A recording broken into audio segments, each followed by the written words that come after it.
Hi everyone. Hi students. This is Mr. V. This is the second segment for this month. For May is Mental Health Month, and this week we're going to be talking about raising awareness. And before we go there. I just want to say that we all miss you. We all miss you. We all miss your smiling faces. We can't wait to see you guys again. We hope you guys are doing well. And hopefully, this video can be a benefit to you or to a family member. So please feel free to invite mom and dad or grandpa or grandpa or brother, sister, sit down and watch these videos with them. So this week is raising awareness for week 2. So there's a lot of mental health symptoms. So today I'm just going to be focusing mainly on depression and also going to be talking about suicide prevention because they kind of go hand in hand. Before I continue, I just want to say that I'm going to be talking about different symptoms, and just because you might have one or two of them, or you feel like you might have all of them, it doesn't mean that you actually are depressed, clinically depressed.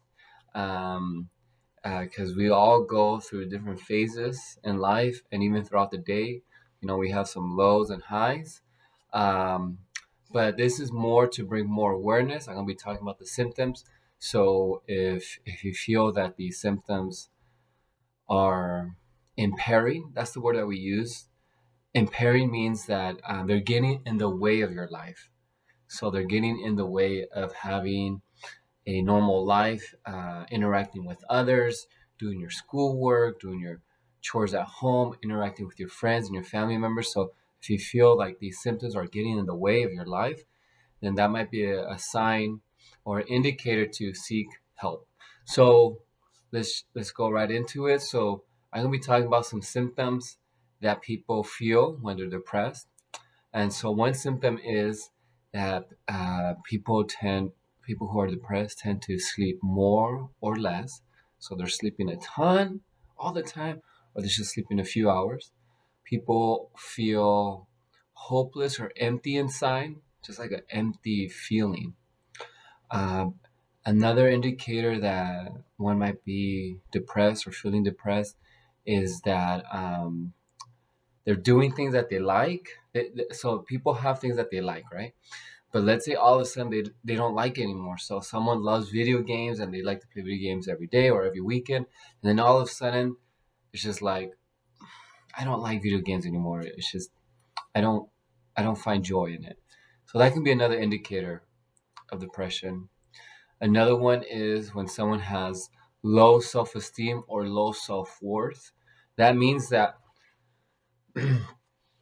we one might feel that they're not important or people like them or they're valued.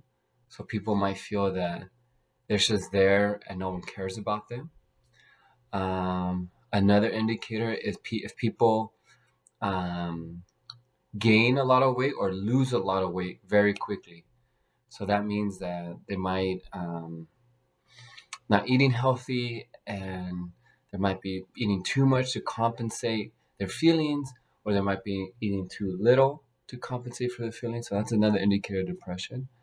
And then another one is feeling tired all the time. It's normal to feel tired sometimes, but people who sometimes are depressed feel tired all the time, just day and night. They just feel tired and restless. And then the next one is going to lead us to talk about suicide prevention. So sometimes when people are depressed, they have thoughts of death. A lot of thoughts, not just like, oh, I wonder what happens when we die. That's one thing, but another thing is thinking about, I wish I was dead. How can I kill myself? So just keep on thinking about these thoughts about death and whatnot.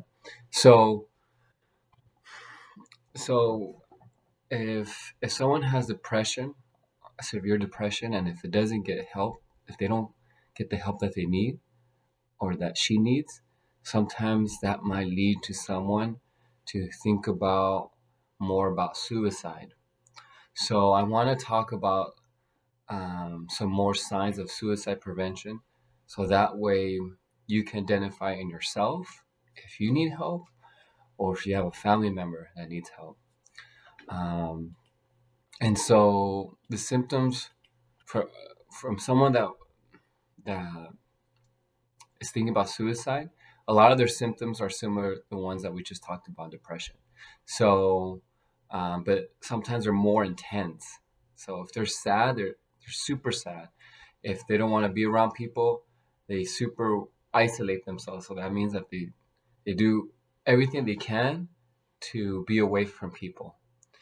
Another symptom that someone might be going through if they're thinking about suicide is that they're taking risky behaviors. So they might risky or dangerous behaviors.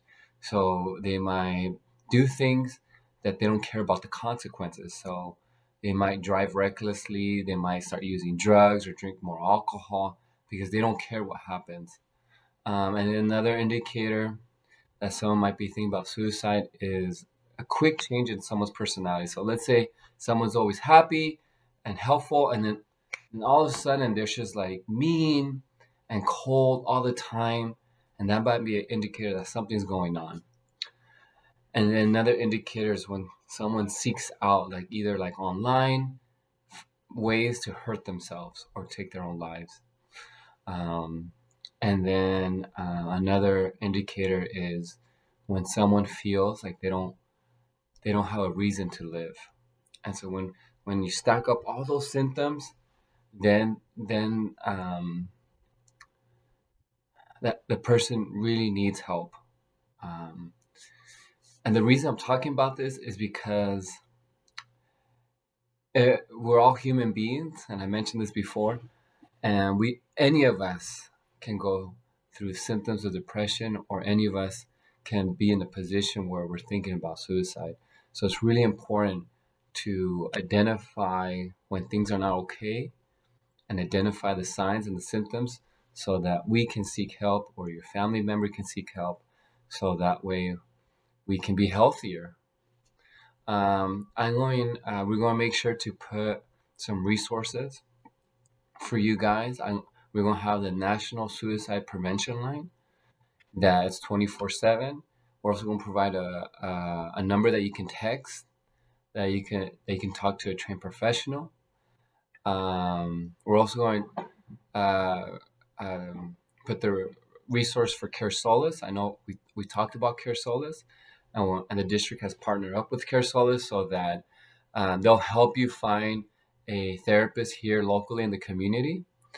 And then I just want to say, if anyone listening has an immediate risk for their health or their life, please call 911. Don't hesitate.